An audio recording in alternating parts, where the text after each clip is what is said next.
I've always considered myself a rational person. I believed in something that could be touched, measured, and proven. Mysticism, ghosts, cursed objects, all this seemed to me the lot of superstitious people and horror script writers. But one day, I came across a story that slowly but surely began to shake my beliefs. The story of a doll named Annabelle. It all started out quite innocently, like many things that end up being far from the same. I was a young researcher who was interested in folklore and urban legends. I was interested in how stories are born, how they acquire details, and how they affect people's consciousness. And so, in one of these searches, I came across a mention of a doll that allegedly brought misfortune. At first, it seemed to me to be just another fiction, a funny fairy tale for tourists. But the deeper I dug, the more evidence I found that this story had a real basis. The first mentions of her were associated with two nursing students in the early 70s. Donna and Angie lived in a small apartment and led an ordinary, unremarkable life.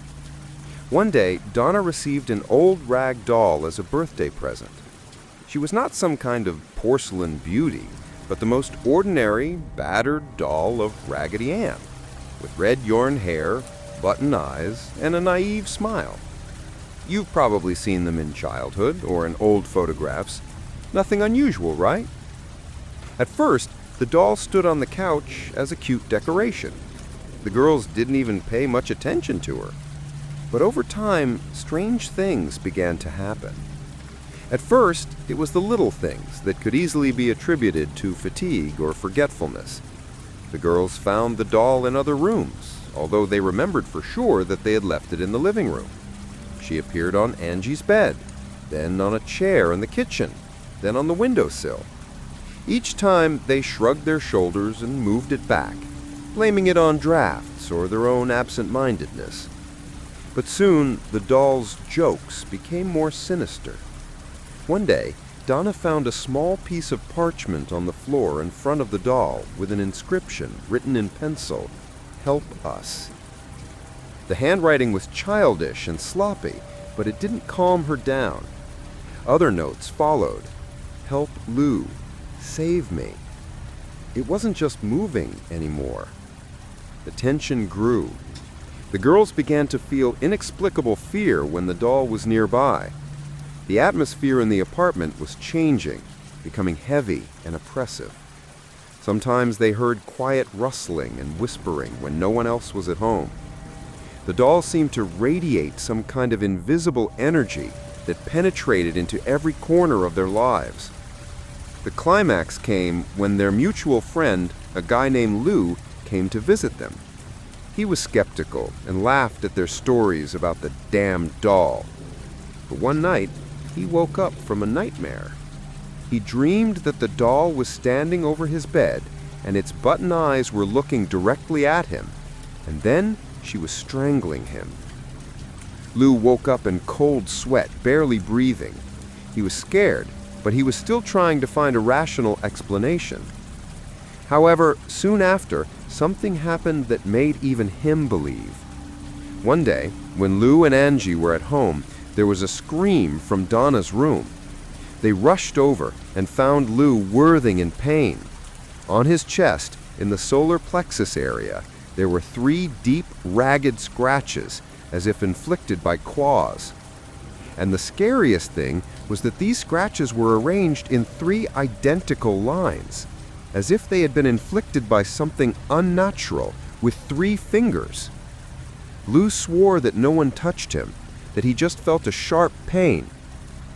It was after this incident that the girls realized that something very serious was going on. They couldn't ignore what was happening anymore. It wasn't just weird, it was dangerous.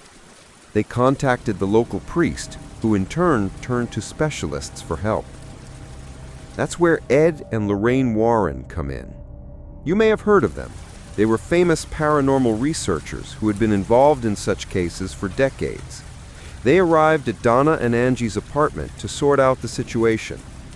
In their opinion, The doll was not possessed in the traditional sense.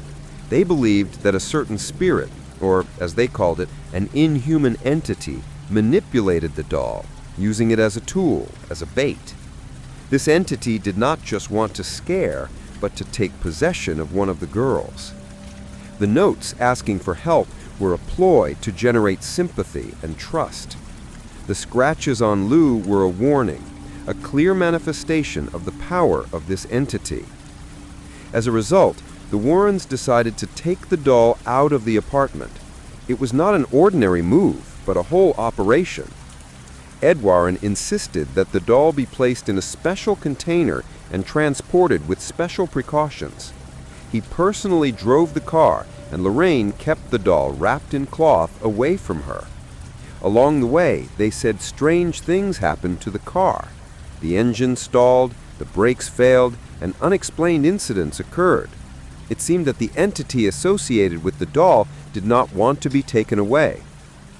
Eventually, Annabelle found her permanent place of residence in a locked glass case at the Warren Museum of the Occult, which they organized at home. A warning was written on the sign next to the doll. "Do not open it under any circumstances." This showcase wasn't just glass, it was consecrated and constantly monitored to contain what the Warrens believed was trapped inside. As a rationalist, I listened to this story and tried to find logic in it all. Maybe the girls were susceptible to mass hysteria. Did Lou scratch himself to attract attention? Maybe the Warrens were just talented storytellers who skillfully used stories to build their reputations. But the more I learned about it, the more I realized that all these maybes didn't give a complete answer. There are too many details, too many coincidences, too many witnesses. And most importantly, this doll continued to influence people even after it appeared in the window. Many people who visited the Warren Museum talked about the strange sensations when they stood in front of Annabelle. Some felt a sharp chill, others an inexplicable fear. There were cases when people laughed at the doll, knocked on the glass, or challenged it, and then accidents happened to them. Accidents, illnesses, injuries. One young man who mocked the doll and hit the glass died in an accident on his way home. His girlfriend, who was with him and also taunted, was seriously injured. The Warrens were convinced that it wasn't just a coincidence. Of course, I cannot say that all this is true, and I cannot give you 100% proof of the existence of the paranormal. My goal is just to tell you a story that makes you think. The story of the Annabelle doll is not just a horror story. It's a story about how an ordinary object can become the center of inexplicable events, how faith and fear can shape our reality, and how even in the most rational world, there are corners beyond the control of logic. As I delved into the details, I discovered more and more new threads stretching from this doll. The Warrens didn't just put her in a museum.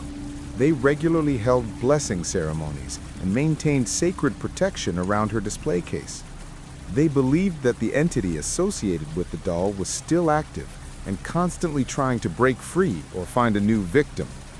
I was struck by how Annabelle's story turned from a personal nightmare of two female students to part of a well-known phenomenon. It has become a symbol of the fact that the inexplicable can invade our daily lives. People from all over the world came to the Warren Museum to see the doll for themselves. Some came out of pure curiosity, others out of a desire to experience something out of the ordinary, and almost everyone left with their own story. There have been cases where museum visitors have felt unwell being around Annabelle. Dizziness, nausea, sudden temperature changes, all this was attributed to her influence. Several times, the Warrens said, the doll's showcase fogged up from the inside for no apparent reason, or prints appeared on the glass that had not been there before. Of course, it was always possible to find a rational explanation, changes in humidity, dust, the play of light. But in the context of the whole story, these little things took on an ominous connotation. I was especially hooked by the stories about skeptics who tried to prove a fake. One such case, which occurred after Ed Warren's death, described how a man who did not believe in anything like this began to mock a doll while in a museum. He said out loud that it was all nonsense and even tapped on the glass, saying, "Come on, Annabelle, show me what you're capable of." The museum staff warned him, but he just waved it off. Later, when he was riding home on a motorcycle, he lost control and had a serious accident. The bike was completely wrecked, and he miraculously survived, but was seriously injured. He later admitted that at the time of the accident, he felt some kind of force pushing his motorcycle. He was sure it was Annabelle. Of course, someone will say that this is just a coincidence. People get into accidents every day. But when such coincidences occur over and over again, and always after interacting with a certain object, it is difficult to ignore this pattern. Lorraine Warren continued to claim until her death that Annabelle was not just a doll, it is a channel through which an evil entity can influence our world. She said that the doll has the ability to cause fear, anxiety, and even cause physical harm to those who are insufficiently protected or disrespectful to her. I've always wondered why this particular doll. What was it about old Raggedy Ann that could attract such dark energy? The answer the Warrens gave was that entities don't choose beautiful or sinister objects. They choose something that is easy to use, something that does not arouse suspicion. Raggedy Ann is a symbol of innocence, childhood, warmth, and it was this innocence that made her the perfect disguise for something completely different. It was a kind of Trojan horse, hiding something sinister behind its cute exterior. Annabelle's story makes you think about the nature of evil. Does it really exist as a separate entity capable of action? Or is it just a product of our own fear, our subconscious? I do not know the answer, but the fact that this doll, being behind glass in a museum, continues to raise these questions and evoke such emotions speaks volumes. She remains there, in her showcase, in the museum, which is now maintained by the Warrens' son-in-law and grandson. Millions of people around the world have heard her story and seen her images. For some, it's just a doll, a legend. For others, it is a reminder that the world is much more complex than we can imagine, and that some mysteries remain unsolved, continuing to challenge our understanding of reality.